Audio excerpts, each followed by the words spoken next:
तो आज first paper physics का ही होगा और आई थिंक पेपर अच्छा गया होगा। जो पढ़ के गए होंगे पूरा पेपर दे के आए होंगे, और जो पढ़ के नहीं भी गए होंगे, रेगुलर बेसिस पे क्लास अटेंड किए होंगे, उनको रियलाइज हुआ होगा कि हाँ, क्लास उन्हीं के नोट से क्वेश्चंस आया है और वहीं पढ़ा है वो सब। एक्चुअली कंटेंट वही है तो आएगा ही, मतलब आपने जो टेस्ट दिया उसमें सारा चीज़ था। बिल्कुल आप 100% स्कोर करके आए होंगे अगर आप याद करके गए होंगे। नहीं याद करके गए होंगे तो आपको रियलाइज हुआ होगा कि बस याद करके जाते तो फिर हमको किसी भी चीज़ का इधर उधर देखने और नोट्स वोट्स देखने का कोई ज़रूरत नहीं होता। चलो अब हम अपने आते हैं अपने टॉपिक पे कि कुछ चीज़ें मैंने बोला था कि आपका एक क्लास में कंसिडर करूँगा, और उस एक क्लास के बाद आपका एनसीईआरटी मैंने पूरा पीपीटी फॉर्म में क्वेश्चंस हिंदी इंग्लिश में टाइप कर लिया है। अब सिर्फ क्वेश्चंस आएगा और फिर हम लोग कहानी को एक एक करके सॉल्व कर देंगे। टोटल पुराने एनसीईआरटी के अकॉर्डिंग 13 क्वेश्चंस है, पूरे 13 क्वेश्चन को सॉल्व कर देंगे। और इसके बाद न्यू एनसीईआरटी में शायद 9 ही क्वेश्चन है, तो 4 क्वेश्चन तो कम ही हो गया नया एनसीईआरटी हो से बना रहे हो तो। और उसके बाद सॉरी उसके बाद क्वेश्चन बैंक मैंने बोला था कि फ़ोटो खींच के ले जाना है। क्वेश्चन बैंक में जो भी डाउट वाउट होगा फ़ोटो क्लिक करना, मुझे भेजना। क्वेश्चन बैंक का भी डिस्कशन करेंगे कल। तो पहले एनसीईआरटी का डिस्कशन होगा परसों। चलो आते हैं फिर अपने टॉपिक पे जो हमारा बाकी है, बचा हुआ है।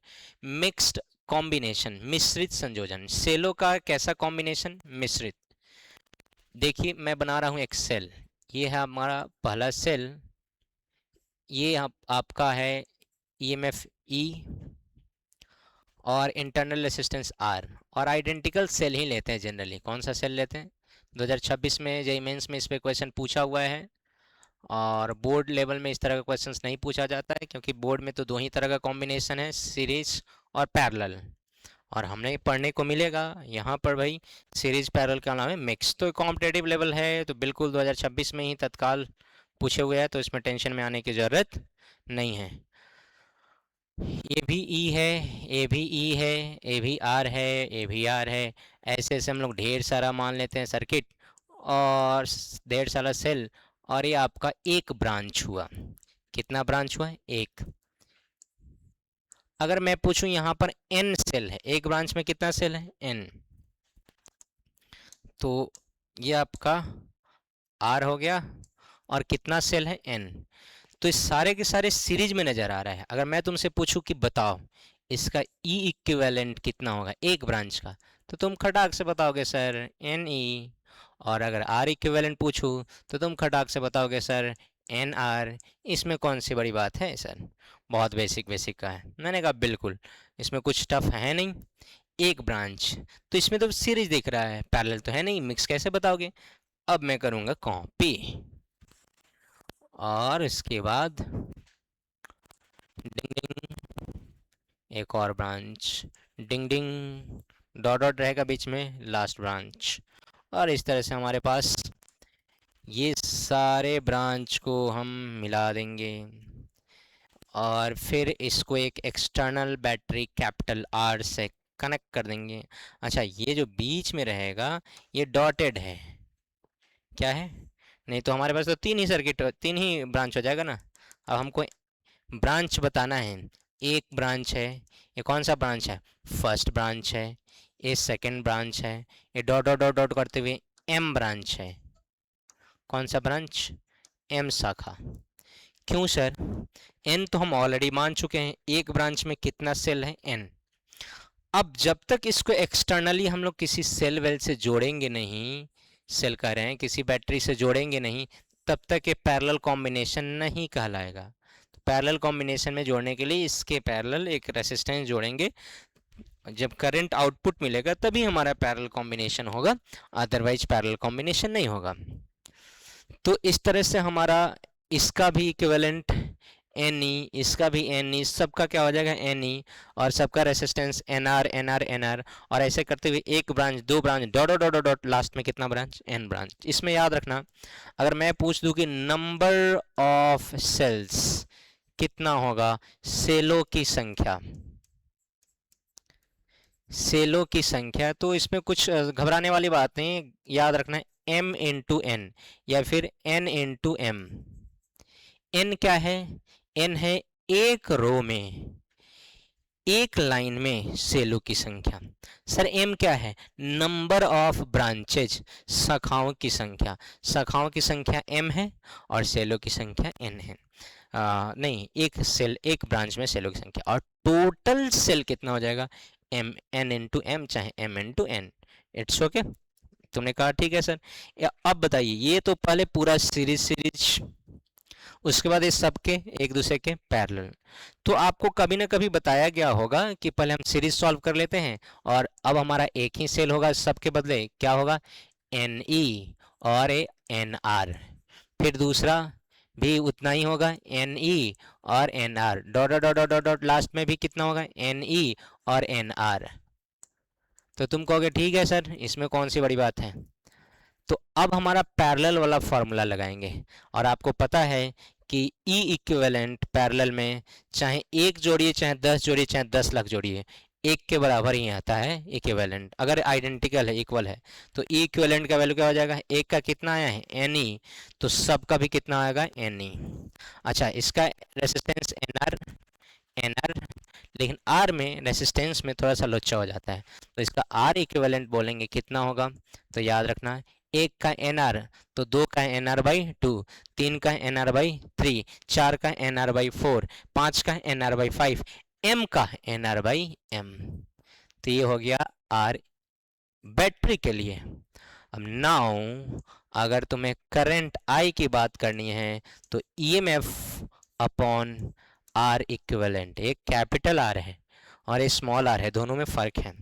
कैपिटल आर जब हो जाएगा ना, तो इसका और ये जो बाहरी परिपथ का कैपिटल आर है, इन दोनों का कॉम्बिनेशन करा के कहानी आगे लिखा जाएगा। तो ईएमएफ तो हम लोग निकाल चुके हैं, कितना? एन ई और आर इक्विवेलेंट, ये एन आर बाई एम, और एक्सटर्नल वाला कैपिटल आर। कहानी खत्म। एक करंट का वैल्यू होगा फॉर मैक्सिमम करंट। एक बार आपको मैक्सिमम पावर थ्योरम बताया गया था, उसमें बताया गया था कि मैक्सिमम पावर के लिए इंटरनल रेसिस्टेंस, आंतरिक प्रतिरोध का मान बाह्य प्रतिरोध के बराबर होना चाहिए। तो उसी बिहाफ पे हम लोग याद रखेंगे, मतलब मैक्सिमम पावर मतलब मैक्सिमम करंट के लिए याद रखना, इंटरनल कौन है?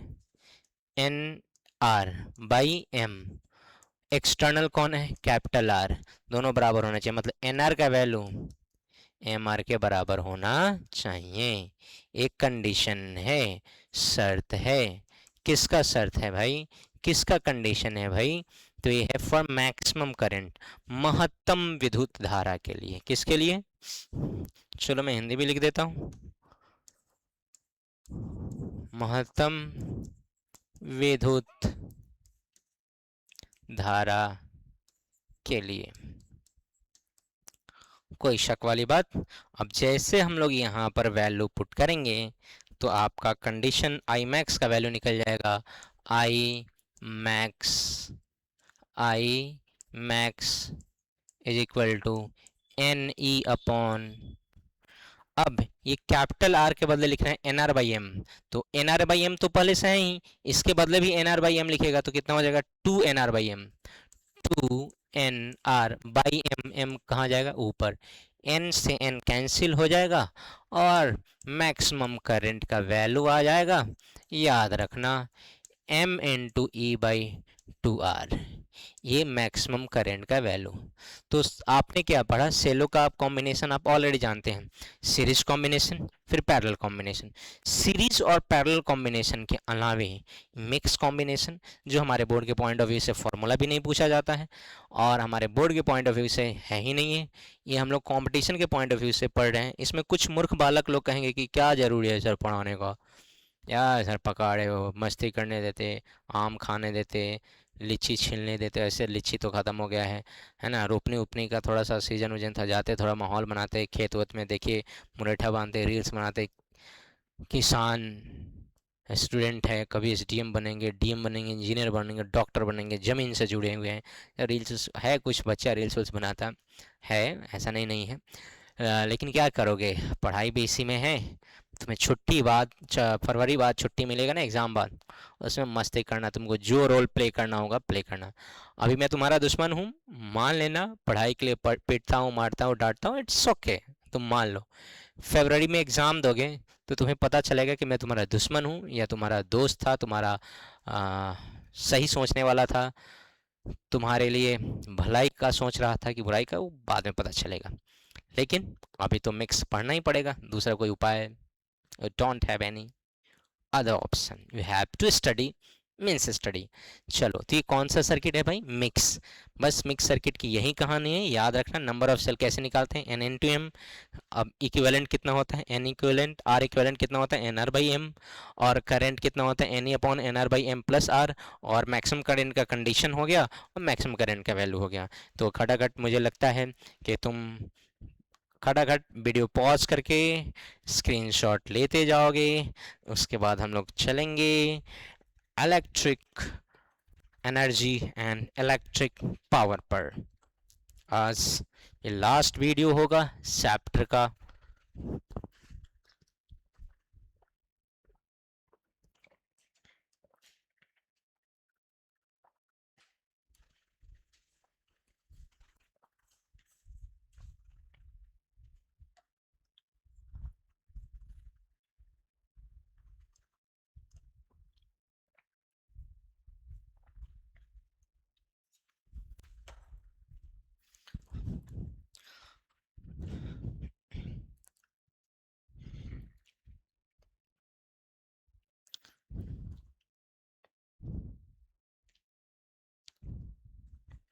चलिए, अगर आप ये उम्मीद कर रहे हैं कि सर क्लास में जैसे होता है ना कि टाइम दीजिए लिखने का, उसके बाद इधर से बच्चा कोई बोल रहा है उस पर कुछ करना है, ऐसा तो फिर है नहीं।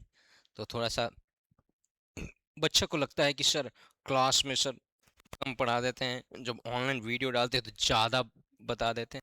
अरे भाई, तो क्लास में तुम बकैती करके टाइम तो किल करते हो, और एक क्लासरूम का हिस्सा है।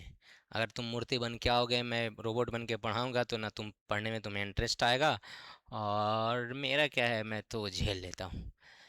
तो वो क्लासरूम का पूरे 1 साल जो हम लोग सीखते हैं ना 12th के एक कोर्स का क्या है कि अगर सही से पढ़ लिया जाए तो 6 महीना काफ़ी है। लेकिन इसमें सब चीज़ें हैं, कभी तुमको व्यवहार सिखाया जाता है, कभी डिसिप्लिन सिखाया जाता है, कभी फिलॉसफी बताया जाता है, कभी तुम्हारे अच्छे की बातें समा बताई जाती हैं, कभी तुम्हारे बुराई को गिनाया काउंट करवाया जाता है कि तुम यहाँ यहाँ बुरे हो, अपने आदतों को सुधारो, अच्छा बनो। तो ये सारा चीज़ क्लासरूम का हिस्सा है। क्लास में सिर्फ बातें नहीं होती है, थोड़ा बहुत कभी कभी इंटरटेन करा देना होता है, मजाक कर देना होता है, या मजाक उड़ा देना होता है किसी बच्चे का, सारे बच्चे हंस ले या किसी का भी, तो थोड़ा बहुत वो क्लासरूम का हिस्सा है। ऑनलाइन में तो ऐसा है नहीं, इसलिए थोड़ा सा ज़्यादा हो जाता है, बच्चों को लगता है बहुत सर पूरा पढ़ा दिए सर, ऐसा कुछ नहीं है यार, पढ़ो। चलो, अब दूसरा टॉपिक हमारा आएगा।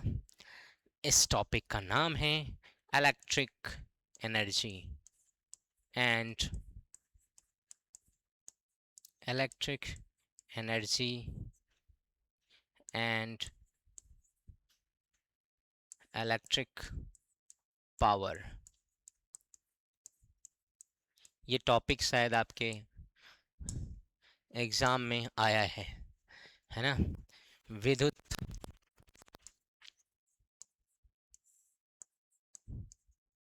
ऊर्जा एवं विद्युत शक्ति। चलिए, सबसे पहले इलेक्ट्रिक एनर्जी क्या है। तो it is amount of work done और energy, it is amount of work done or energy required to maintain the flow of charge carrier through any electric circuit। किसी विद्युत परिपथ से आवेशों के प्रवाह को निरंतर बनाए रखने के लिए जितना वर्क करना पड़ता है, जितना कार्य करना पड़ता है, या जितने ऊर्जा की जरूरत होती है, उसे ही हम लोग क्या नाम देते हैं, विद्युत ऊर्जा। क्या नाम देते हैं, विद्युत ऊर्जा। उसके बाद इलेक्ट्रिक पावर क्या है, तो electric energy per unit time is called electric power. प्रति एकांक समय के लिए जो विद्युत कार्य या जो विद्युत ऊर्जा होती है, उसी को हम लोग क्या बोलते हैं, इलेक्ट्रिक पावर। और इसका फार्मूला आप क्लास 10th में पढ़े थे, और यहाँ पे हम लोग प्रूफ के साथ फार्मूला देखेंगे। आइए देखा जाए।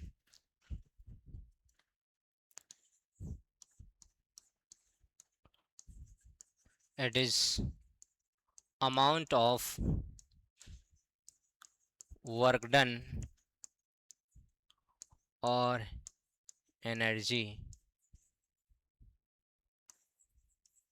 required to maintain the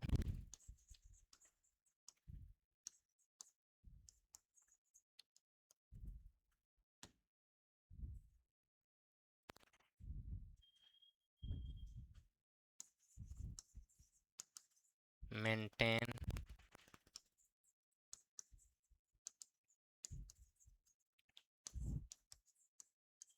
flow of charge carrier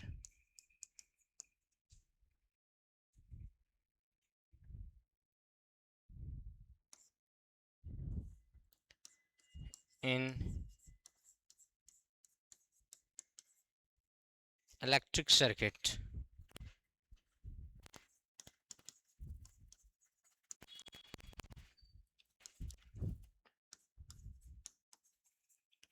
विद्युत परिपथ में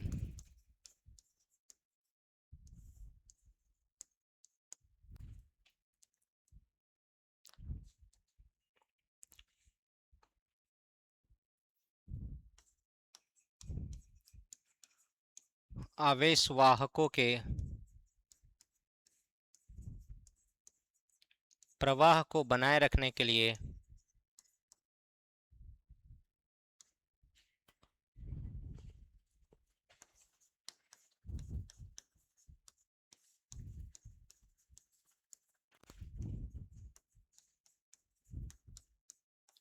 आवश्यक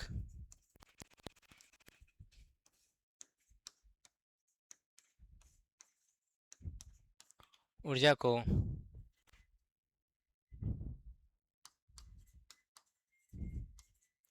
विद्युत ऊर्जा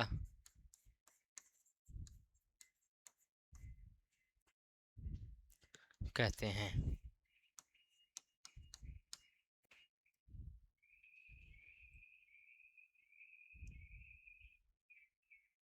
अब आते हैं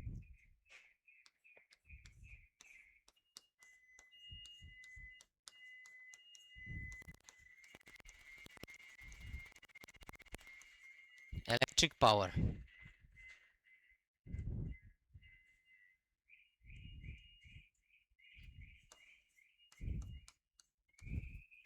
it is amount of electric energy per unit time.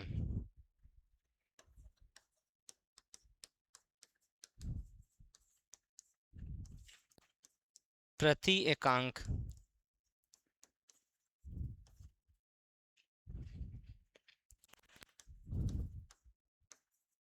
समय में या समय के लिए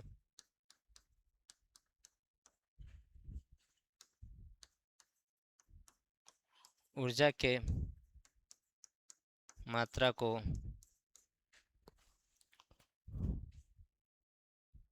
या विद्युत ऊर्जा की मात्रा को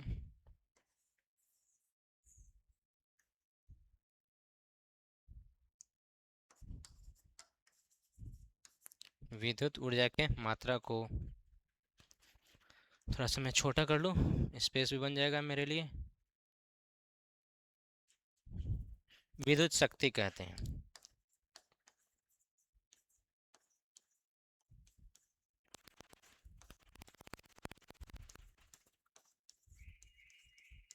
आइए, विद्युत पावर, आप इलेक्ट्रिक पावर आप ऑलरेडी पढ़ चुके हो। इलेक्ट्रिक एनर्जी या इलेक्ट्रिक पावर दोनों आप क्लास 10 पढ़ चुके हो। थोड़ा सा इलेक्ट्रिक एनर्जी के बारे में बता दूं।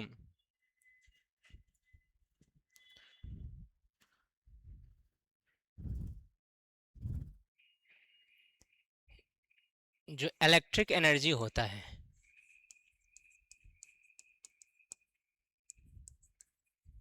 अरे कौन बजा रहा है भाई, T T T T T T.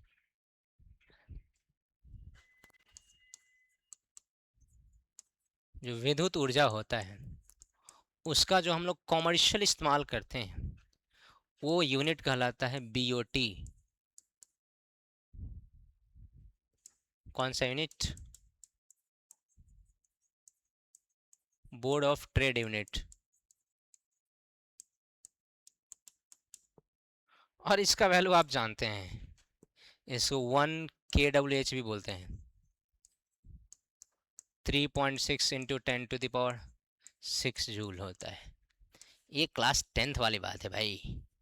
Next भी है, वो भी 10th वाली बात है। वो अलग बात है कि हम लोग यहाँ प्रूफ कर लेते हैं, वहाँ प्रूफ नहीं कर पाते हैं। तो ये बेसिक चीज़ें याद रखना, और ये 10th वाली बात है तो ये ऐसे लिखवाना पड़ रहा है लेकिन पूछेगा नहीं। अब आते हैं पावर के बारे में। किसके बारे में? पावर। तो मान लेते हैं पहले हम लोग ये पावर का फार्मूला डिराइव करना है ना। मान लेते हैं हमारे पास ये रेसिस्टर है, इसमें करंट का फ्लो हो रहा है। ये सेल वेल जोड़ देते हैं तभी तो करंट का फ्लो होगा। चलिए, तो करंट का फ्लो हमको मेंटेन कराना है।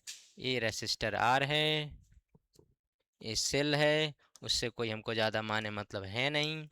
अब एक चीज़ बताओ, अगर मैं कहूँ कि इससे चार्ज पास कर रहा है क्यू, क्या चार्ज पास कर रहा है? क्यू। तुमने कहा ठीक है सर। और काम करना पड़ रहा है डब्लू, और ये जो वोल्टेज मेंटेन कर रहा है वो है वी। तो वी नो दैट हम जानते हैं, क्या जानते हैं? Work done per unit charge is called electric potential. प्रति एकांक आवेश के लिए किया गया कार्य विद्युत विभव कहलाता है। अगर मैं तिरछा तिरछी गुना करूं तो W इज इक्वल टू क्या लिख सकता हूं? Q इंटू भी। W इज इक्वल टू क्या लिख सकता हूं? Q इंटू भी। तो जैसे Q इंटू भी लिखूंगा तो हमारे पास W का वैल्यू आ जाएगा Q इंटू भी। Taking differentiation both side, taking differentiation with respect to time both side, दोनों तरफ, दोनों तरफ समय के सापेक्ष में, समय के सापेक्ष में अवकलन करने पर,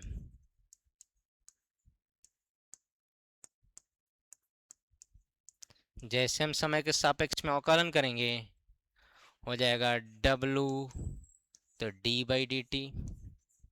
अरे डिफ्रेंशिएशन करेंगे ना, d/dt दोनों साइड, इधर d Q/dt। चूंकि हम लोग ये मान लेते हैं कि वोल्टेज हमारा कांस्टेंट है, हम लोग क्या मान लेते हैं? वोल्टेज हमारा कांस्टेंट है। तो देखो, वर्क अपॉन टाइम हो जाता है पावर, वर्क अपॉन टाइम क्या हो जाता है? पावर।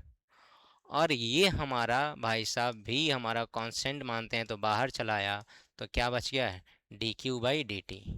अगर आपको इस चैप्टर का पहला फॉर्मूला याद है तो दूसरा फॉर्मूला भी याद होना चाहिए। पहला फॉर्मूला था I is equal to Q by T, दूसरा डिफ्रेंशिएशन वाला था dQ/dt। और तुम्हें याद होना चाहिए, यस और नो। तो power P is equal to हो जाएगा V इंटू dQ/dt। क्या हो जाता है? I। अरे भाई, करंट का फॉर्मूला होता है I is equal to dQ/dt। तुमने कहा कि ओके सर, इसमें तो कोई शक वाली बात है ही नहीं। हमने कहा ओके। अब बताओ, सिंस आप जानते हैं भी बराबर क्या होता है? IR। तो भी के बदले जैसे हम रखेंगे, पावर का दूसरा फॉर्मूला आ जाएगा I इंटू आर, और इंटू में आर। तो I इन सॉरी, भी बराबर IR। अरे आज सब कुछ तबाही यहीं करना है क्या?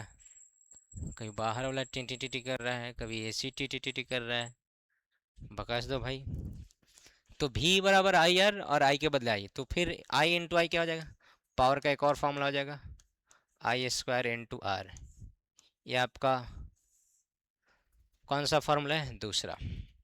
अब आते हैं, सिंस आप जानते हैं आई बराबर भी बटा आर भी होता है, तो पावर का एक और फॉर्मूला निकल जाएगा, भी इंटू भी बटा आर। तो भी गुने भी क्या हो जाता है, तो P is equal to V square by are.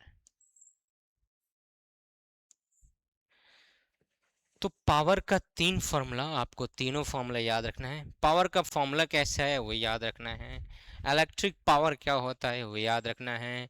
उसके बाद आपको याद रखना है इसका unit, BOT, board of trade unit, विद्युत ऊर्जा का, जिसे KWH के नाम से भी जानते हैं, 3.6 इंटू 10⁻6 जूल होता है, वो 10th वाला कहानी है। और ये सारा चीज़ आपको एक एक करके याद रखनी है, हाँ या ना, बिल्कुल। तो ये जो टॉपिक हमने पढ़ा है एक छोटा सा 10th वाला टॉपिक था। अभी इसमें आप 10th वाला एक और टॉपिक पढ़ेंगे, जूल्स लॉ ऑफ हीटिंग। इसमें पावर पढ़ाया गया है, तो वर्क और हीट भी पढ़ाया जाएगा, जूल्स लॉ ऑफ हीटिंग भी बताया जाएगा। और उसके बाद पावर रेटिंग जो होगा वो आपका 12th का होगा। कौन सा रेटिंग, पावर रेटिंग। तो पहले खटाखट स्क्रीनशॉट लेते जाओ, फिर हम लोग कहानी को बढ़ाएंगे आगे। तो स्क्रीनशॉट या पॉज करके वीडियो आप उतारेंगे आप डेफिनेशन। अगला काम करो, अगला लोग कहेगा पगला।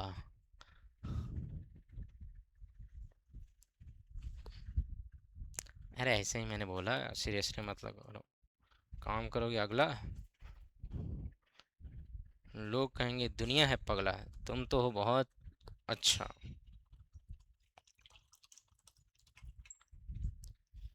दिल पे जख्म खाई है।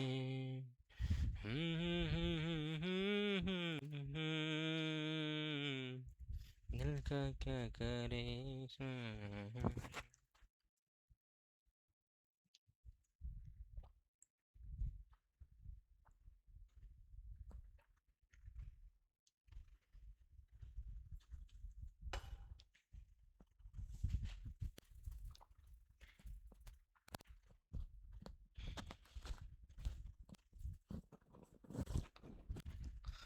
कोचिंग है सुबह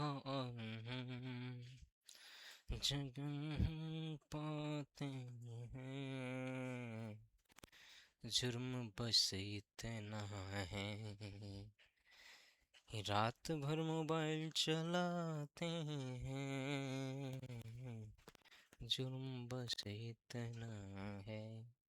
उन गधों के लिए गाना है, डेडिकेटेड टू दोज आस, गधे उन गधों के लिए है जो डेली क्लास नहीं आते हैं। कैसा गाना है कि जुर्म बस इतना है, रात भर मोबाइल चलाते हैं, इसलिए सुबह सुबह कोचिंग नहीं आ पाते हैं। आइए, तो आपने ये सारा चीज़ देखा। अब हमें जो पढ़ना है इसी से रिलेटेड, जूल नाम के साइंटिस्ट थे ये, जूल्स लॉ। अरे यार बहुत किच किच किच किच कर रहा है, रुक जाओ।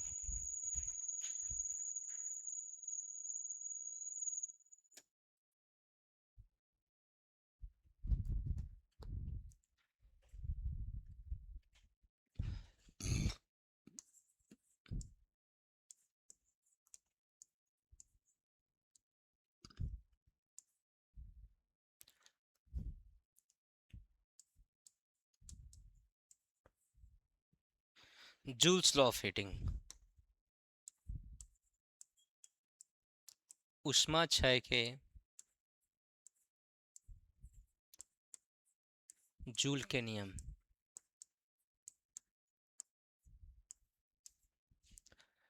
किरखॉफ लॉ भी पूछा था ना, खौफला दिया तुम लोग, किरखॉफ लॉ जान के।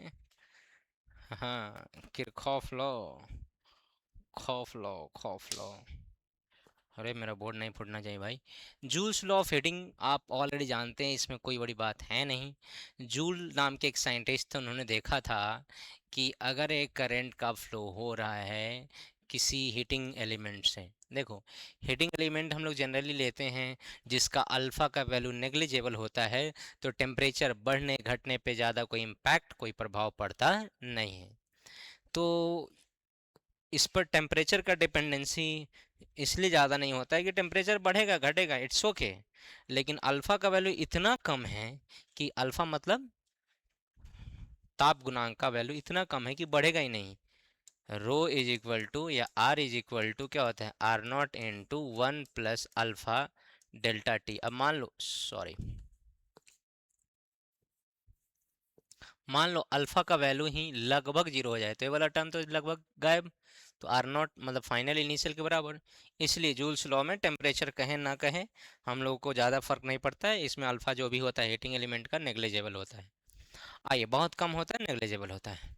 उन्होंने देखा कि इससे करंट फ्लो हो रहा है, कितना टाइम, तो टाइम लग रहा है टी टाइम तक, और इसका रेसिस्टेंस क्या है, आर। तो ये धीरे धीरे लाल हो जा रहा है, हीट डिसिपेट कर रहा है, उष्मा का क्षय हो रहा है।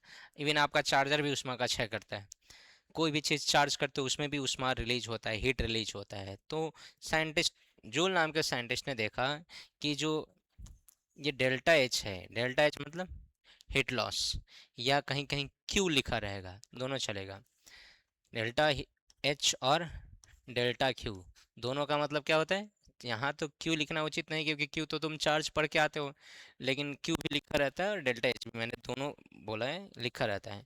वो डायरेक्टली प्रोपोर्शनल होता है, लिख दिया। अब एक नेक्स्ट स्टेप में डेल्टा एच ही लिखेंगे। डायरेक्टली प्रोपोर्शनल होता है स्क्वायर ऑफ द करेंट, फिर डायरेक्टली प्रोपोर्शनल होता है आर, और फिर डायरेक्टली प्रोपोर्शनल होता है T.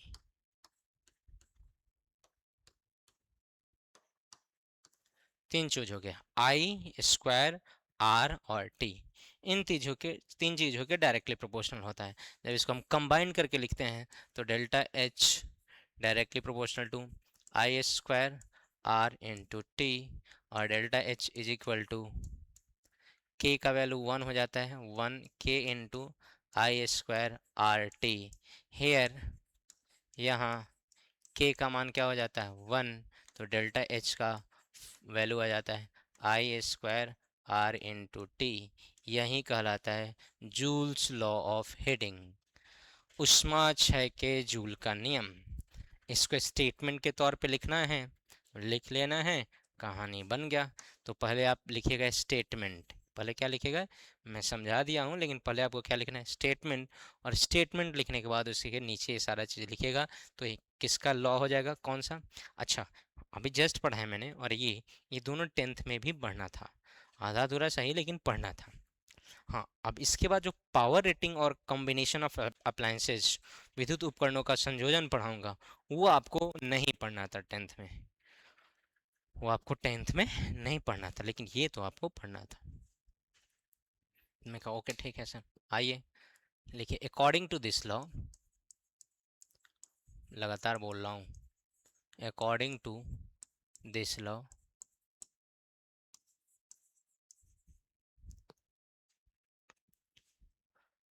amount of heat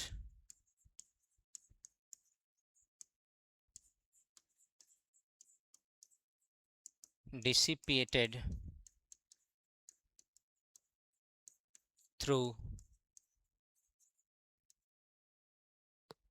dissipated through any resistor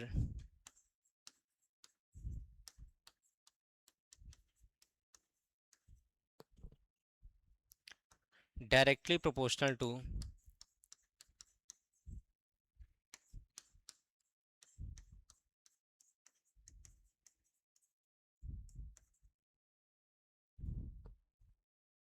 square of the current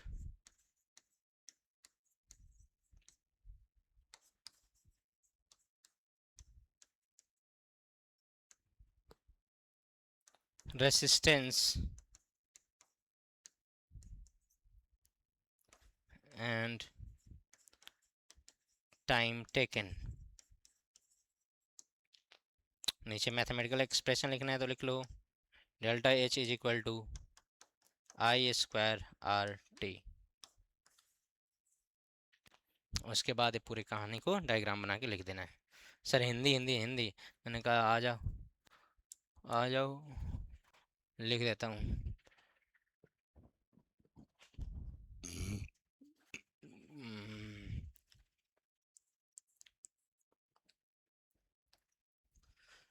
joule के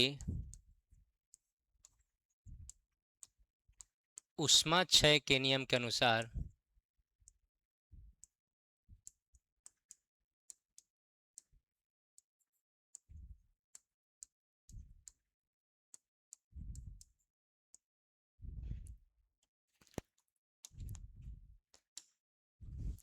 जूल के ऊष्माक्षय के नियम के अनुसार,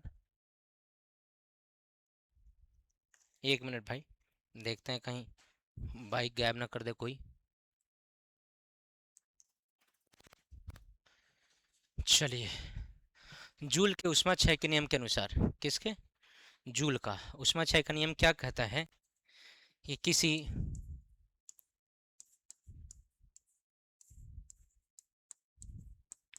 प्रतिरोधक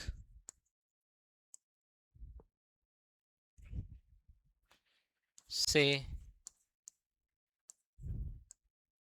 क्षय ऊष्मा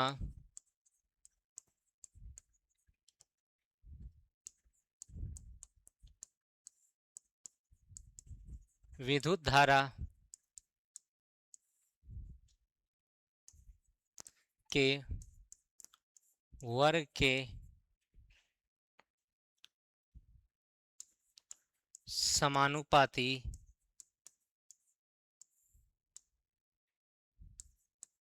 एवं प्रतिरोध तथा कुल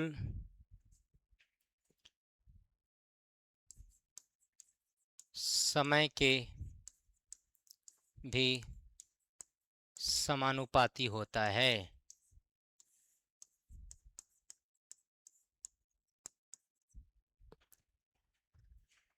और बाद बाकी नीचे delta H is equal to I square R T लिख लेना है, और ये आपका बाद बाकी इस पेज वाला लिखना है। अब सुन लो, एक बात और याद रखना, कहीं कहीं वर्क पूछ देता है या एनर्जी पूछ देता है। कितना होगा वर्क एनर्जी, चाहे वर्क इलेक्ट्रिक एनर्जी, कोई नहीं, याद रखना पावर इनटू टाइम ही होता है। क्या? अब पावर का फॉर्मूला क्या होता है? वी आई, तो पहला formula V I into T, दूसरा फॉर्मूला आई स्क्वायर आर, तो आई स्क्वायर इंटू टी, तीसरा formula V square by R into T. तो ये तीनों फॉर्मूला याद रखना, ये वर्क या एनर्जी, इलेक्ट्रिक एनर्जी विद्युत ऊर्जा, और वर्क विद्युत कार्य या इलेक्ट्रिक वर्क का, ये चारों फार्मूला याद रखना है। चारों फार्मूला ही है, इक्वल टू करके लिखा गया है, लेकिन ये चारों फार्मूला है। Power into time, V I into time, I square into time, V square by R into time. कहोगे सर ये तो मैच कर रहा है, हमने कहा वही है इलेक्ट्रिक एनर्जी। अब रेसिस्टेंस रखता नहीं है, बर्बाद कर देता है, तो है तो वही। तुमने कहा ठीक है सर, जूल लॉ भी सीखे। अब जो हमें सीखना है पावर से रिलेटेड, पावर रेटिंग। कौन सा rating? Power rating and combination of power कह लो या अप्लायंसेस कह लो।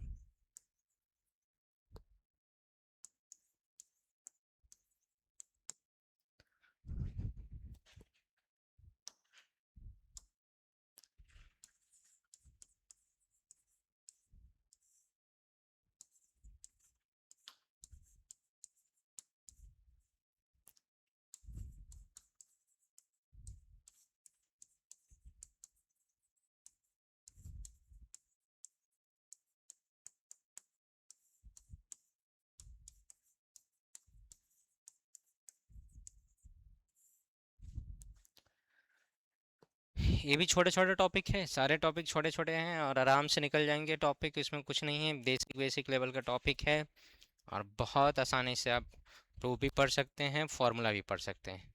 इसके साथ आपको याद रखना है, हाँ रिकॉर्ड हो रहा है, हमको लगा रिकॉर्ड नहीं हो रहा है। इसके साथ आपको याद रखना है कि इसके कॉम्बिनेशन से बोर्ड में क्वेश्चंस पूछे गए हैं। जैसे आप क्वेश्चन बैंक बनाइएगा तो कॉम्बिनेशन से क्वेश्चन आएगा। ठीक, पहली बात तो बिल्कुल आपको ये चीज़ याद रखना है।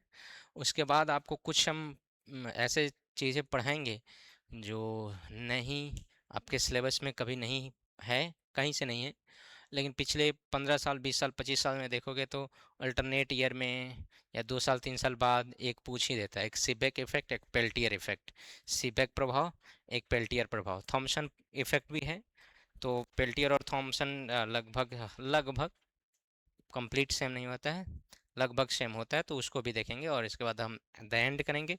और कल हम लोग क्वेश्चंस एनसीईआरटी का पूरा सॉल्यूशन का 1 से लेके 13 क्वेश्चन का सॉल्यूशन का वीडियो आएगा।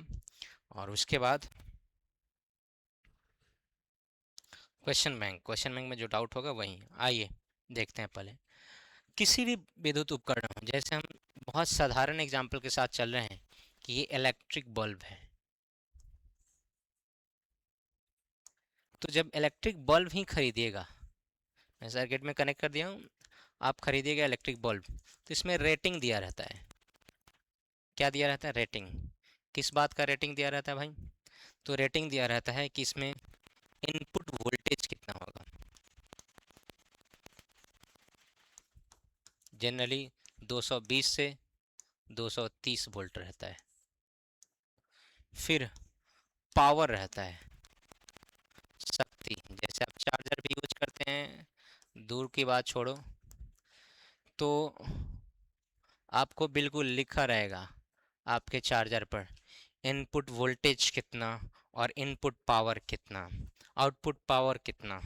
इनपुट पावर, इनपुट वोल्टेज, ये सारा चीज़ लिखा रहता है। तो किसी भी बल्ब या कोई भी इलेक्ट्रिक अप्लायंसेस, चाहे हीटर हो, कूलर हो, एसी हो, आयरन हो, टोस्टर हो, फैन हो, चार्जर हो, टीवी हो, ये अप्लायंस जो अब चल रहा है, स्क्रीन, कैमरा, जितने भी है सब में वोल्टेज कितना, पावर कितना लिखा रहता है। पावर कितना कंज्यूम करेगा, कंजप्शन। जैसे एसी 2000 वाट का होता है जनरली, 1500 वाट का भी होता है, 2000 वाट का भी होता है, 1.5 टन 2 टन, और ज़्यादा टन बढ़ेगा तो वाट वाट बढ़ते जाएगा। ये जो पहले पहले ज़माने में 100 वाट का लाल वाला बॉल होता था, आज के ज़माने में 8 वाट, 10 वाट, 12 वाट, 9 वाट, है ना, ये सब 20 वाट, 40 वाट जो ऊपर जल रहा है वो 40 40 वाट का दो है। एक छोटा छोटा जो पाइप जैसा होता है वो 20 20 25 25 30 30 वाट का होता है बॉल। जाइएगा सोने वोने की दुकान में, ढेर सारा लाइट लगा होता है, अलग अलग वाट का होता है, सबका वोल्टेज रेटिंग 220 या 230 होता है। तो याद रखना ये फिक्स है, होता है,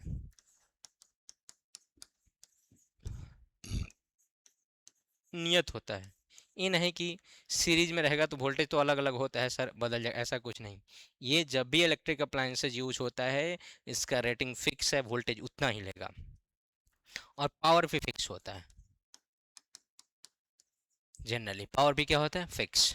तो इससे हमारा क्या निकल जाता है, मैं स्लाइड क्यों चेंज कर रहा हूँ, इससे हमारा क्या निकल जाता है? रेसिस्टेंस। याद रखना।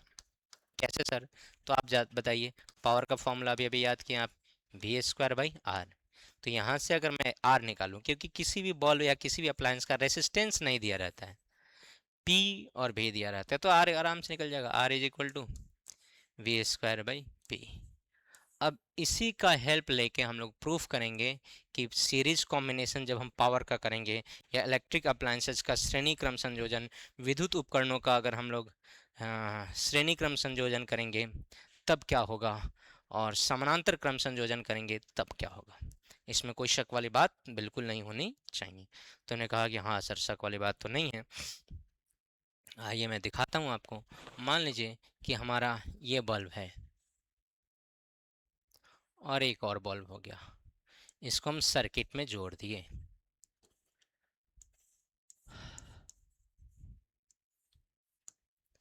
तो ये जो बल्ब है इसका कुछ ना कुछ अपना रेटिंग होगा, वोल्टेज भी, और इसका वोल्टेज भी, इसका पावर P1, इसका पावर P2। चूँकि जनरली हम जो भी अप्लायंसेस लेते हैं सबका इनपुट वोल्टेज सेम होता है। हमारे घर में जितने भी वोल्ट अप्लायंसेस है सबका 220 से 230 ही इनपुट होता है, तो इनपुट वोल्टेज सबका सेम होता है। तो अगर मैं पूछूँ ये सीरीज में दिख रहा है कि पैरेलल में, तुम कहोगे सीरीज में है, तो सीरीज में है तो जोड़ दो, आर इक्विवेलेंट का जो वैल्यू होगा वो R1 प्लस R2 के बराबर होगा, ये जानते हो। तो आर इक्विवेलेंट कैसे पता चलेगा? तो इन दोनों बॉल्व के बदले अगर हम एक बॉल्व यूज करें जो बड़ा रेटिंग का हो, बड़ा पावर का हो, सब कुछ कहानी सेम हो, तब उसको हम लोग क्या नाम देंगे? पी नहीं, पी इक्विवेलेंट। वोल्टेज हमारा सेम होगा भी, यहाँ भी हमारा वोल्टेज सेम क्या होगा? वी। तो यहाँ पर जो पावर होगा वो पी इक्विवेलेंट, और जो आर होगा आर इक्विवेलेंट यहाँ पर, और वोल्टेज सबका भी ही होगा। यहाँ पर रेसिस्टेंस जो हम लोग यूज कर रहे हैं वो R1 और यहाँ पर R2। ये एक्चुअली पावर दिया रहता है रेसिस्टेंस ने, है देखो कहला है कथी बहुत कुछ मांगी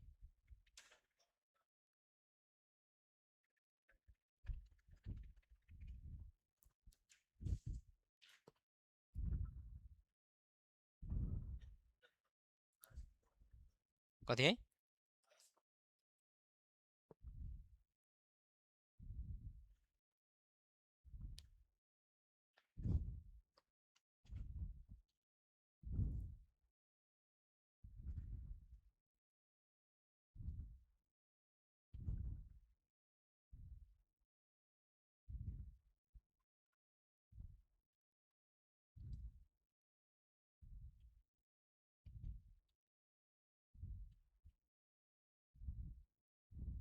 इधर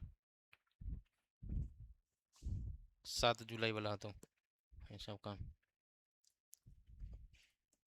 नीचे सब ऑप्शन होते हैं, डाउनलोड इन वॉइस सब कुछ होता है।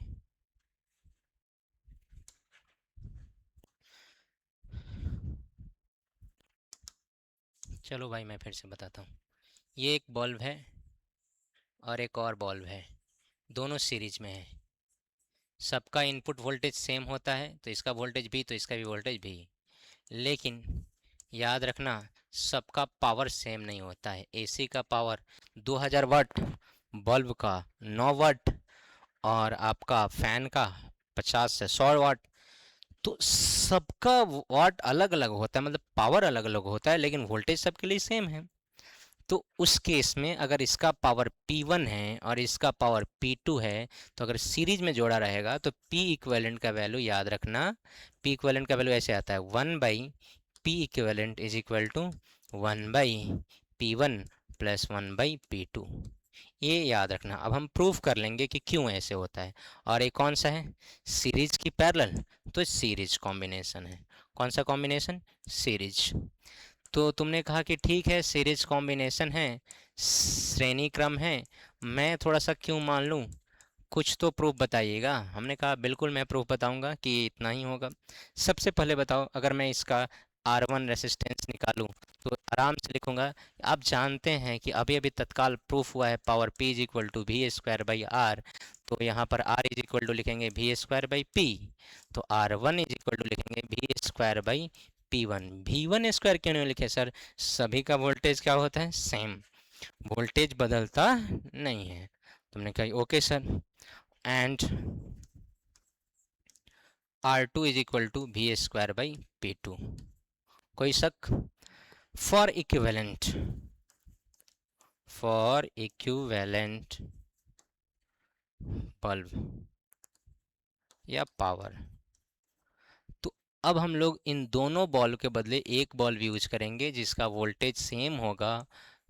वोल्टेज क्या होगा हमारा? सेम। पावर P इक्विवेलेंट होगा, और उस केस में हमारा R इक्विवेलेंट का वैल्यू होगा V²/P इक्विवेलेंट। अब आप ये जानते हैं कि ये दोनों आपको किस में दिखाई दे रहा है, सीरीज में कि पैरेलल में? सीरीज में।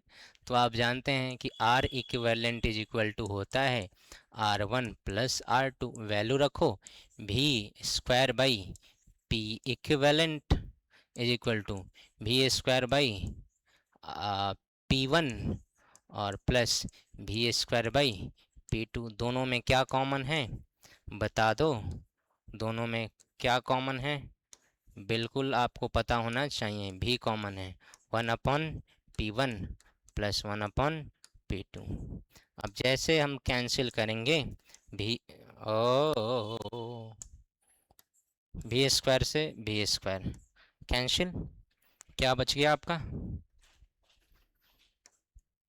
P equivalent 1/P equivalent, 1/P equivalent is equal to 1/P1 plus 1/P2। और इसी के लिए अगर हम फॉर्मूला डिराइव कर लेंगे तो वही बहुत फेमस फॉर्मूला C से आ रहा है, P1 into P2 upon P1 plus P2। याद रखना पैरेलल सीरीज में पैरेलल वाला फॉर्मूला लगने लगता है, और पैरेलल में सीरीज वाला, पैरेलल में क्या आ जाएगा, सेम टू सेम कैपेसिटर जैसे, सेम टू सेम किसके, पीसी पीसी पीसी, यहाँ पावर वहाँ कैपेसिटर, यहाँ पावर वहाँ कैपेसिटर, सेम टू सेम हु बहु डिट्टो। तुमने कहा okay sir okay sir okay sir. एक बात बताओ सर, तो इस तरह से तो हमारा पावर घटेगा, पी इक्विवेलेंट डिक्रीजेज। हाँ मैंने बोला पावर घटेगा, इसलिए तो हम लोग सर्किट में यूज नहीं कर रहे हैं, करते हैं कि सीरीज में कोई भी चीज़ यूज नहीं होता है, पावर नहीं घट जाएगा। तो एक बॉल जो टिमटिमाएगा, एक बॉल ज़्यादा जलेगा एक बॉल कम जलेगा, ज़्यादा नहीं वो भी दोनों लो हो जाएगा 50-50। और अगर हाई वाट का होगा सब खींच लेगा। इसीलिए हम लोग पैरेलल में कभी भी सीरीज में अप्लायंसेज नहीं जोड़ते हैं। तो किस में जोड़ते हैं सर, तो पैरेलल में जोड़ते हैं। तो पैरेलल वाला भी बता दो सर। मैंने कहा लो भाई बता देता हूँ।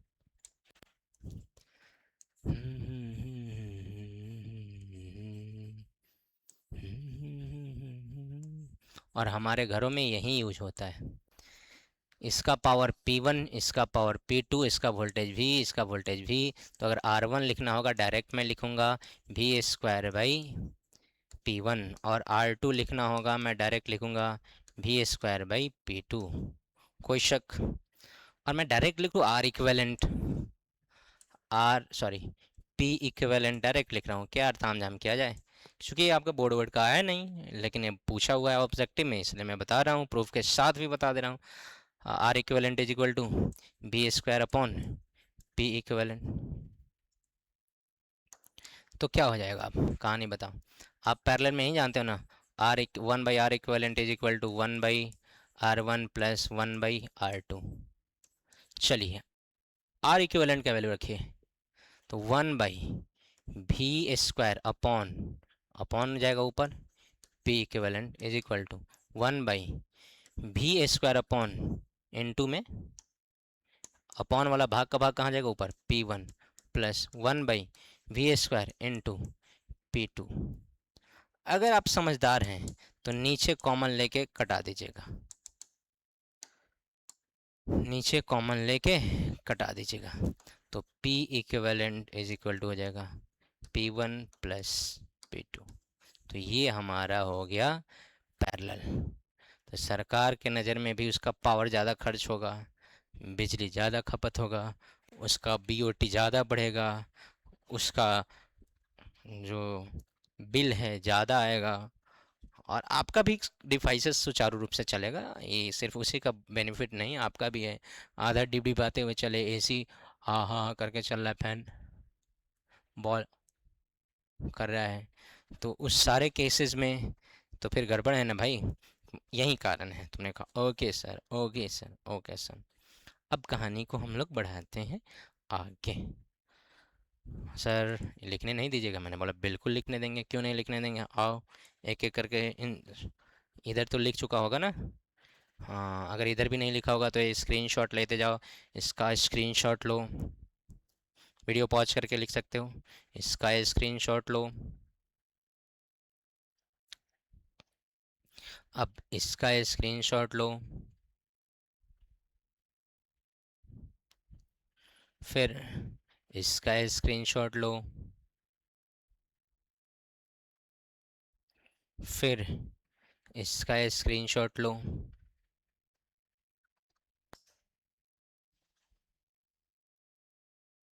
देखो बीच में लाइट कट गया था, तुम्हारा रिकॉर्डिंग बंद नहीं हुआ, नहीं तो फिर 2 पार्ट में आ जाता, फिर तो गड़बड़ हो जाता। फिर इसका स्क्रीनशॉट लो,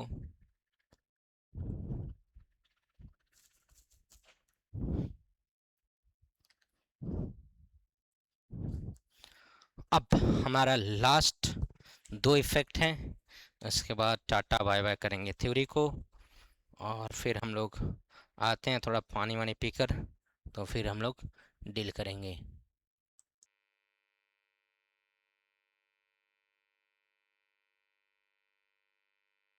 चलिए 2-4 मिनट रेस्ट करने के बाद वापस आ जाते हैं। 10 मिनट का और कहानी होगा, 10 से 15 मिनट का। और 10 मिनट 15 मिनट तो काफ़ी हो गया। दो टॉपिक डील करेंगे, उसके बाद आपको बनाना है क्वेश्चन बैंक। एनसीईआरटी पहले बनाना है, फिर क्वेश्चन बैंक बनाना है। तो आज आप इस वीडियो को पढ़ने के बाद नोट्स वोट्स क्लियर कर लीजिएगा। फिर कल टेस्ट वेस्ट देने के आने के बाद बिना सॉल्यूशन देखे हुए, जो सॉल्यूशन अपलोड होगा वो बिना सॉल्यूशन देखे हुए खुद से बनाइएगा। और जो डाउट होगा एनसीईआरटी का जो क्वेश्चन, वहीं बनाइएगा, वहीं आप देखिएगा सब क्वेश्चन है, और सॉल्यूशन मैच कर लेना, आंसर मिल रहा है कि नहीं, प्रोसेस मिल रहा है कि नहीं।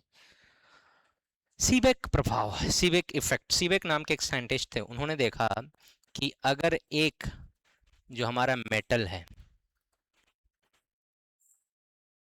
क्या भाई, मेटल,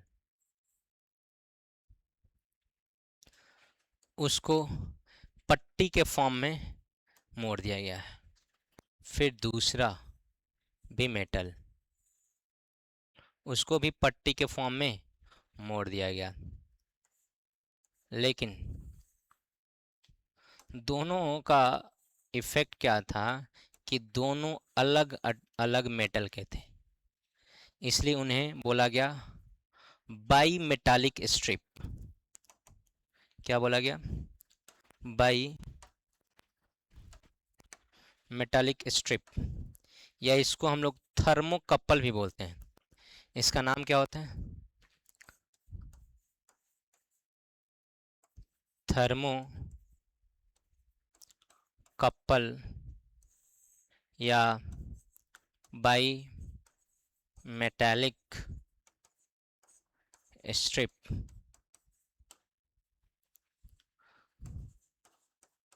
उष्मा युग्म या उष्मीय युग्म या द्वि धातु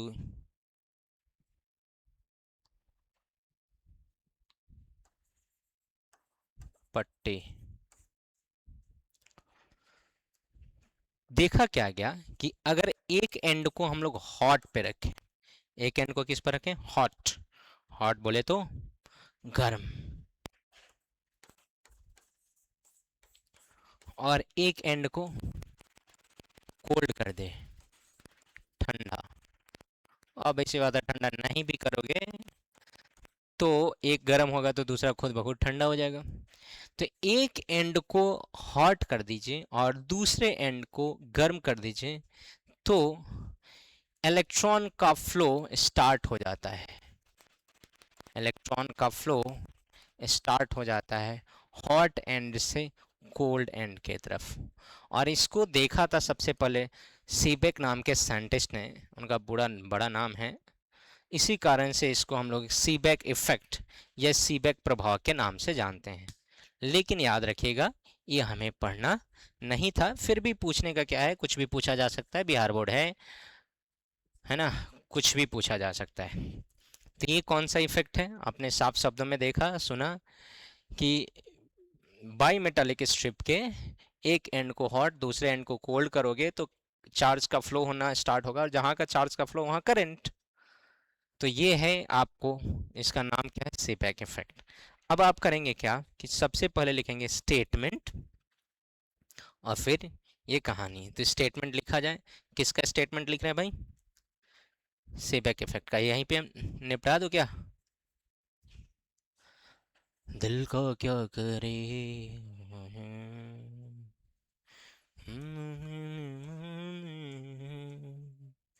जुर्म बस इतना है, जुर्म बस इतना है कि हम तुम्हीं पे मरते हैं। आइए, कौन सा इफेक्ट है, कौन सा प्रभाव है, according to, yeah, in this effect,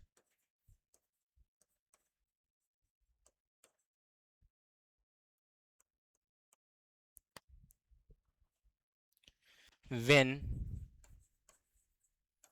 one end of bimetallic strip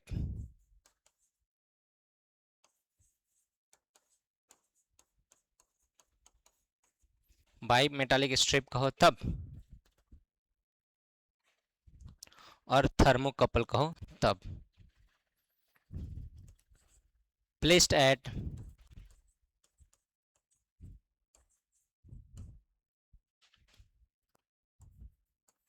hot place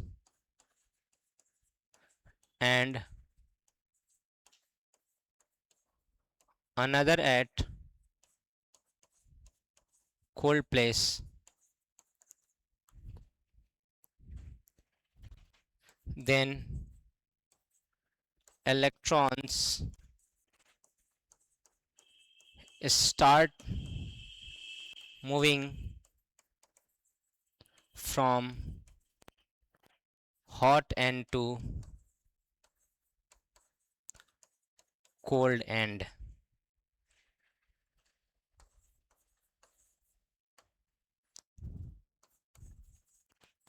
This way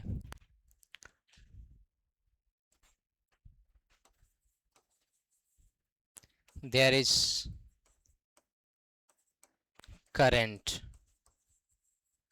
in a strip. This is known as Seebeck effect. This is known as Seebeck effect. कहोगे sir Hindi के साथ नाइंसाफी, मैंने बोला क्यों भाई, लिख देता हूं। सीबेक प्रभाव में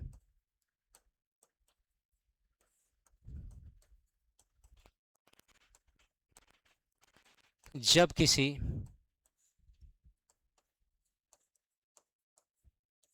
यार खटखट मेटल बॉडी खट खट खट खट खट, सीबेक प्रभाव में जब किसी द्विधाती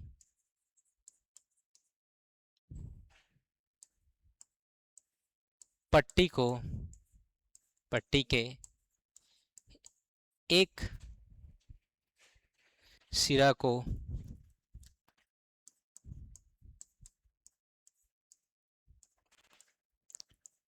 गर्म तथा दूसरे को ठंडा किया जाता है तो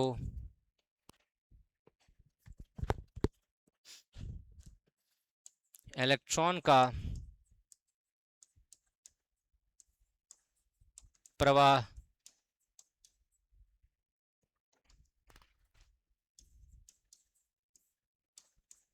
गर्म सिरा से ठंडा के तरफ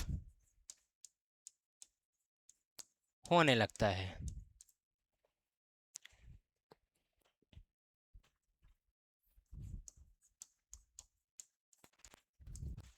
एवं परिपथ में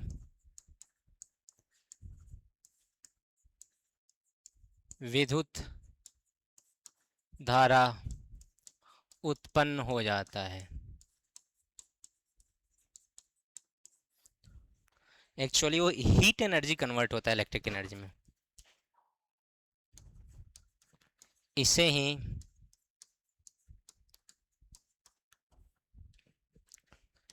सीबेक प्रभाव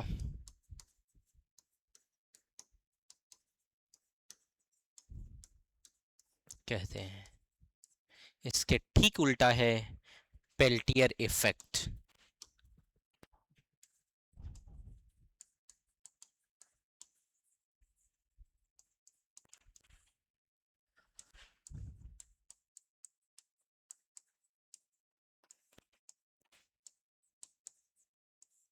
ये जो पेल्टियर इफेक्ट है, पेल्टियर प्रभाव है, लाइट कटा हुआ है, बैंड बजा हुआ है गर्मी में,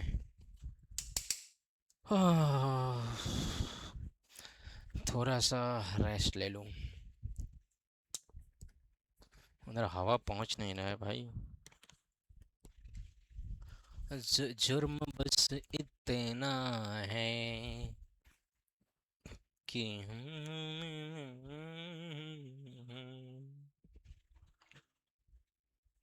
दिल को क्या करे।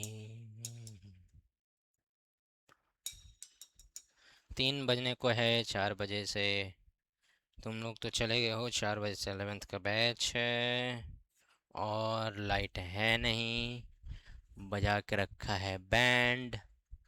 आजा आजा आजा आजा आजा आजा आजा जिंदी शामी आने के तले, आजा जारी वाले नीले आसमाने के तले। जय हो जय हो जय हो जय हो जय हो। आजा आजा जिंदी।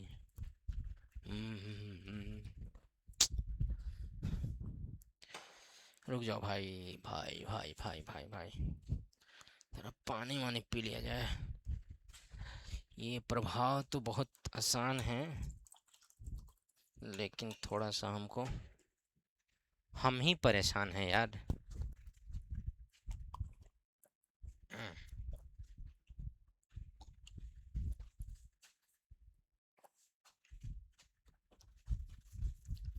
कुछ देर से लाइट कट गया।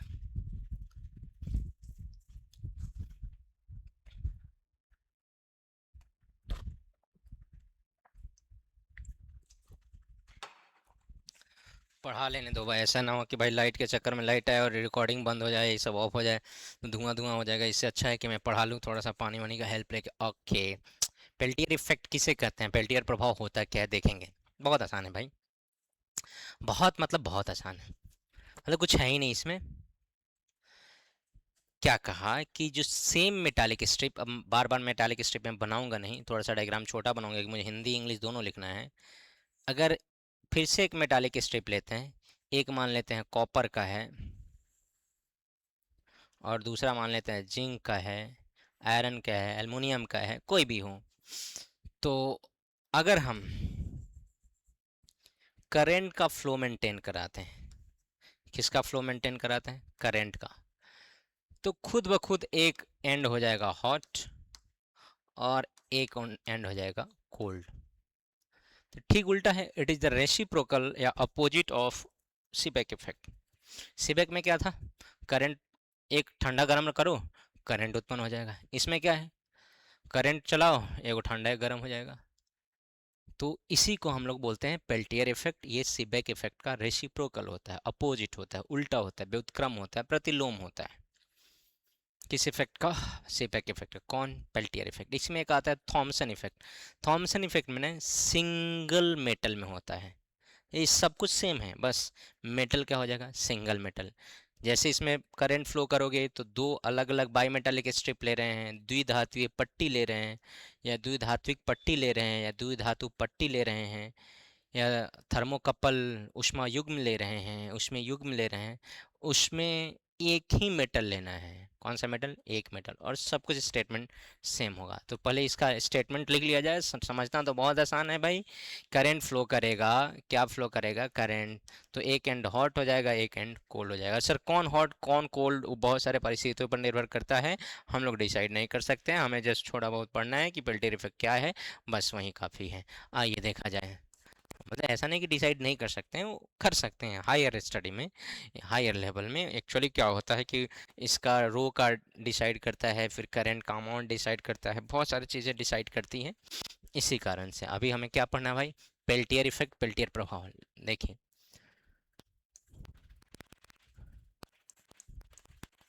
This effect is reciprocal of Seebeck effect.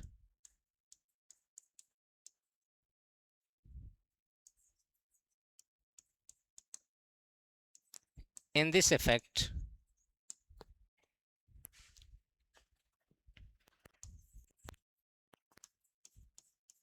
when current starts flowing through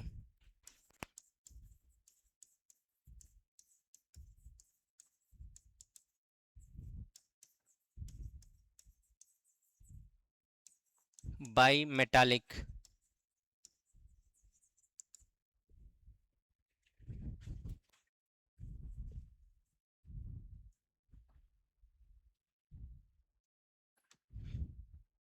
strip, then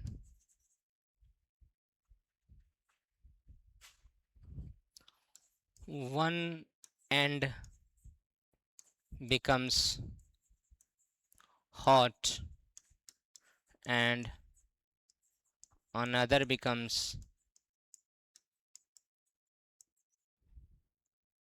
cold.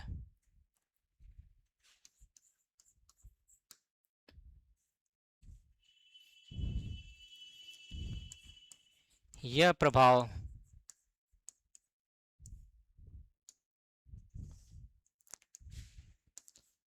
Seebeck प्रभाव का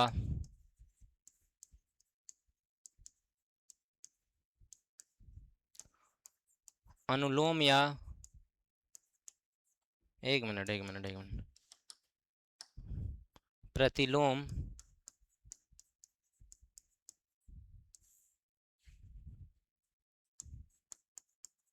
होता है।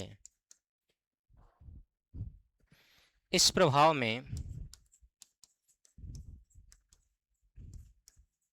इसका कलर बदल देते हैं भाई, सेम सेम कलर हो जाएगा।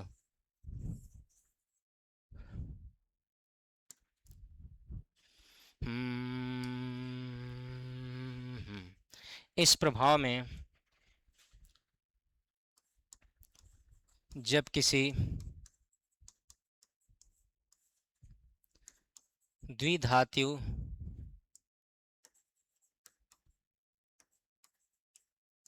या द्विधातु पट्टी दोनों चलेगा, विद्युत धारा प्रवाहित होती है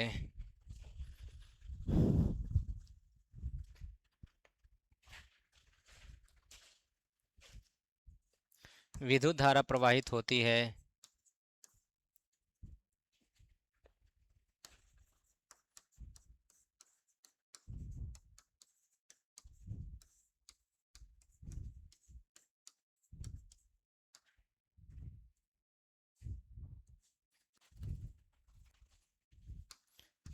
तो एक किनारा गर्म तथा दूसरा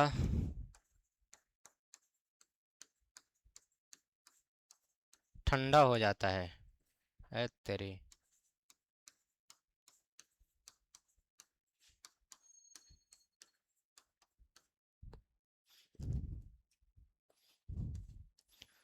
और इसमें ये क्या होता है भाई इफेक्ट, अगर थॉमसन इफेक्ट की बात करें तो बस इसमें भी क्या होता है कि जब किसी, अब इसको हम लिखेंगे नहीं क्योंकि ज़्यादा हमारे लिए है नहीं। अच्छा, इसमें थॉमसन इफेक्ट अलग अलग बहुत सारा potential gradient, thermodynamical temperature gradient, बहुत सारा इन्वॉल्वमेंट होता है, तो उतना हमको नहीं जाना है। सरल भाषा में याद रखना है कि जब किसी से किसी धातु से या किसी एक धातु से या किसी तार से विद्युत धारा प्रवाहित होता है तो इसमें एक एंड क्या हो जाता है हॉट और एक एंड क्या हो जाता है कोल्ड। कुछ स्पेशल तरह का मटेरियल होना चाहिए या मिश्र धातु होना चाहिए, एलॉय होना चाहिए। तो और पोटेंशियल ग्रेडियंट बहुत सारे चीज़, पोटेंशियल ग्रेडियंट कह रहे हैं, टेम्परेचर ग्रेडियंट बहुत सारा चीज़ है, तो उसे हम थॉमसन इफेक्ट पे जाएंगे बिल्कुल नहीं। अगर आपको ज़बरदस्ती लिखने का मन हो थॉमसन इफेक्ट, हमको लगा कि लाइट आया, तुम्हारा डूब गया रिकॉर्डिंग, नहीं रिकॉर्डिंग बच गया। तो अगर ज़्यादा लिखने का है तो बस इसी में सब कुछ लिख लेना है। क्या लिखना है, द्विधातु पट्टी की जगह धातु की पट्टी लिख लेना है, द्वि हटा देना, धातु का पट्टी लिख लेना, धातु की पट्टी लिख लेना, बस दूसरा कुछ नहीं है। बाद बाकी मैं लिख रहा हूँ द एंड। अब हम लोग करेंगे पहले एनसीईआरटी का डिस्कशन। किसका डिस्कशन, एनसीईआरटी का। और फिर एनसीईआरटी के डिस्कशन के बाद हम लोग चलेंगे क्वेश्चन बैंक पे, उसको कंप्लीट करेंगे। जो बच्चा क्वेश्चन बैंक बनाया होगा ना चैप्टर 2 चैप्टर 1 का, और सारा चीज़ अच्छे थॉरो से एनसीईआरटी वन बनाया होगा, उसको फील हुआ होगा एग्जाम में बैठने के बाद कि हाँ सर ये तो किए थे नोट्स में, अच्छा ये छापे तो नोट्स में, अच्छा ऐसा है वैसा है, जो बच्चा किया होगा। और जो बच्चा रटा वटा भी मार के, डंडा के डर से, पिटाई के डर से, या किसी के भी डर से अगर रटा मार के भी आता है, थोड़ा बहुत रिवाइज रिकॉल करके गया है, उसको आइडिया आया होगा कि अच्छा और अच्छे से पढ़ते तो हमें मोबाइल टिप टॉप करने की ज़रूरत नहीं, एकदम स्मूथली लिखते, खुद से लिखते, ऑब्जेक्टिव जितना बनाना होता है उतना बना के आते हैं। ऑब्जेक्टिव 35 के बदले अगर 50 बना के आना होता है, 50 बना के आते हैं। तो ये रियलाइज तब होगा जब तुम पढ़ोगे, रेगुलर क्लास करोगे। रेगुलर क्लास ही नहीं करोगे, उसको क्या पता किरचॉफ लॉ क्या है, कब पढ़ाएं, क्या पढ़ाएं, किसके कंजर्वेशन पे है, नहीं है, डिंग है, डोंग है, उसको पता भी नहीं है। किरचॉफ लॉ क्वेश्चन भी आया होगा, धारा नाम नियम बिंदु नियम कुछ नियम नहीं पता होगा उसको। तो ये जो रेगुलर बेसिस पे क्लास किया, आके क्लास अटेंड किया, बैठा है, उसको इतना रियलाइज जरूर होगा कि अच्छा ये सारी चीज़ें क्लास में हुई हैं। और आपके नोट्स में तो है ही, लेकिन नोट्स पलटने का टाइम मिलेगा तब ना। और उसको धीरे धीरे थोड़ा बहुत अंदर से रियलाइज होगा कि नहीं पढ़ना है। और अभी भी नहीं संभला, ऊपर वाला के हाथ में है तुम्हारा भविष्य, तुम्हारा रिजल्ट। नीचे वाला मैं कुछ नहीं कर सकता। अब कितना पीटे, गधा जैसे मारते हैं, अब क्या करें।